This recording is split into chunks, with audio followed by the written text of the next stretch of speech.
Well, quite a few years ago now, I'm the creative and artistic consultant to the C.S.LEWIS company, which means that when people do a play script or want to do a play script of anything to do with Narnia, it has to come across my desk so that I can authorize it. And a few years ago, I got a play script from a young lady called Nicole Stratton, who wanted to do The Lion, the Witch and the Wardrobe, and I went through it and made some suggested changes and explained why, and she very quickly changed it, and it was a very, very good script. So years later, when an application came through to do Prince Caspian on stage, which on a professional level hadn't been done before, I think it never has been done before, I think, I thought, well, this is Nicole Stratton again, it's bound to be pretty good.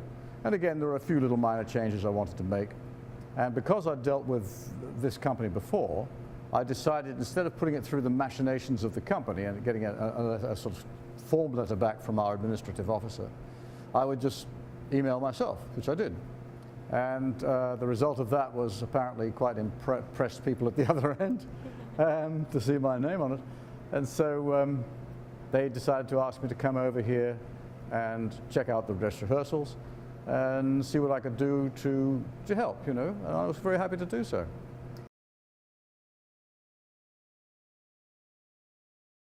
Well, there are always underlying messages in the Narnian Chronicles, and in fact most good literature, quite frankly. And I think it's important that people see the production in the very best way it can be done. I like the productions to be good.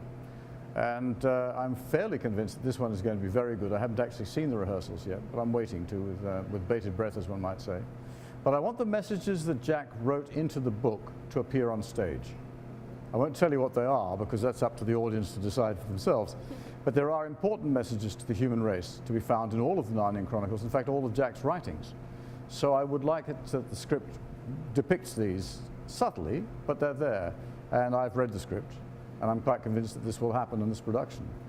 But I also think it's going to be hugely entertaining, and that's very important for a stage play, obviously. That's what they're for.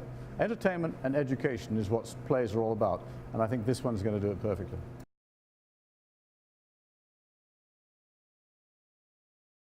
There's not a great deal that was different. I mean, the way Jack wrote was slightly different from other authors in a few ways.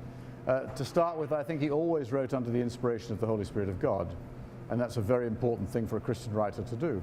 But also, he never used a typewriter. He never used a fountain pen or a ballpoint pen.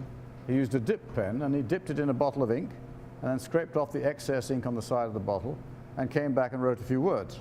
When he'd written those words, he had to dip his pen again. So each time he wrote a few words, he had to dip the pen, he had time to study what he'd written and make sure that it was exactly what he wanted to say.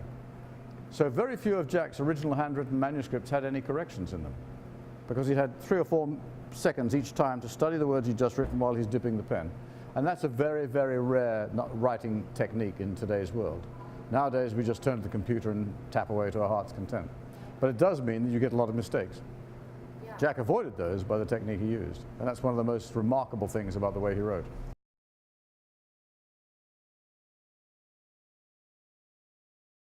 Only that The Lion, the Witch and Wardrobe was supposed to be a one-off novel. He wanted to present, or God perhaps wanted him to present, the story of Christ in a very much more accessible way to children, and that's what he did. He never intended to write a series of books. It was just to be a one-off, The Lion, the Witch and the Wardrobe, and that was all he saw in his head. But the Holy Spirit of God had different ideas, because as soon as he was finished with The Lion, the Witch and the Wardrobe, the next story just came flooding into his head, and he had to write that one down. This happened a total of 7 times. And finally, he was at the last battle, he was able to let it go.